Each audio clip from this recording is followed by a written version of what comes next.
Ang NBA bago matapos ang taon ng 2024, bumaba talaga ang rating. Mula opening night kahit yung in-season tournament, hindi nila na-meet yung rating na inaasahan nila. Kaya si Commissioner aminado talagang yung ibang mga bagong viewers sa ibang bagong platform din nanonood. Pero after ng February 1 or 2, PH time, biglang tumaas ang NBA rating nun. Base kasi sa isang strategy officer ng Forever Network, kapag ang isang NBA superstar lumipat ng team gaya dati ni Harden at ni Kevin Durant, tumataas ang rating. Lalo na nung si James Harden ng 2021 nagpa-trade papuntang Brooklyn, nakakagaling lang ng NBA noon sa pinakamababang season din pagdating sa rating. Ang pinagkaiba nga lang ni Luka sa dalawang player na yon, hindi siya nag-request ng trade or hindi niya inaasahang malilipat siya ng team at dun pa sa isa sa may bigger market. Ang bagong deal ng NBA sa mga TV networks, 11 years ang kontrata, magsisimula yon sa susunod na season, $77 billion. Matatapos ang kontrata na to na si Luka ay 36 years old na. So matagal na tong hinahanap, hindi pa rin makita, pero ngayon mukhang nakita na ng NBA ang kanilang bagong global icon dahil sa technicality, si Luka ang bagong face ng NBA ngayon dahil na din to sa statement ni Rob Pelinka. Sinabayan kasi yun ng magandang impact sa NBA business side. Kahit naman ako, hindi naman ako hipokrito, nakinabang din ako dun sa Luka at Anthony Davis trade. Meron kasi ng pambayad sa credit card, kuryente, grocery at may pangbaon na sa office. Dahil nga, tumaas ulit ang viewership sa iba-ibang platform.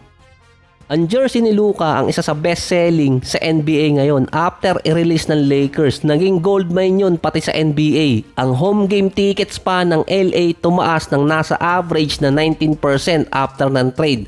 Mas mataas pa yon kung si Luka makakapaglaro na. Kapag mga bigger market team ang makakalaban din ng Lakers, mapa-home court man nila or hindi, tumaas din ang ticket sales or presyo. Halos nasa range na ng pang playoffs. Kasama din dito kahit yung Dallas game. Sa February 26, magtatapat yung Lakers at yung Mavericks. Ang ticket price doon, $309 to $4,000 na tumaas ng 111%. Posibleng tumaas pa yon sa mga susunod na araw. Pati yung traffic sa Los Angeles papuntang Crypto Arena, inaasahang tataas din ng 155%.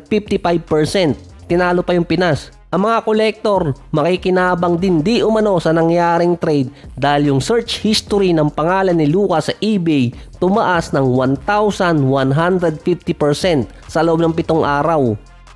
Kada minuto, merong 80 person na naghahanap o nagsesearch ng pangalan ni Luka sa eBay. Yung dating mga rookie card ni Luka na bebenta ng $1,000, dati yun. Ngayon naman nasa $2,000 na ang bentahan. Hindi pa to yung mga rare cards.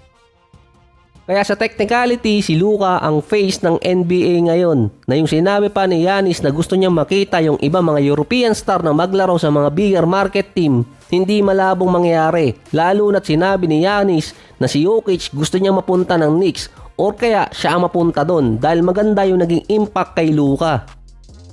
Para tuloy naging NFL na yung NBA dahil meron ang sinusunod na script na possible merong isa ulit European star ang matrade sa bigger market team dahil yung mga reference na sinasabi dati ni Shaq about sa script dahil yon sa NFL.